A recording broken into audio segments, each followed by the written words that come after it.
we'd like to take it slow this time. And I'd like to share a story. Galing po ako sa isang relationship. And recently, we broke up. And this is the first time na nakaramdam ako ng ganitong klaseng sakit. Ganitong kabigat na lungkot.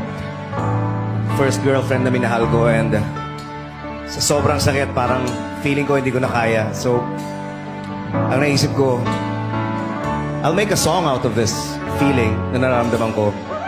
Sobrang sakit, kailangang mai-transfer ko sa isang awitin. Dahil kung hindi, baka po kung ano mangyari sa akin. So, without further ado, ito po ang awiting ginawa namin. Sana po ay magustuhan ninyo.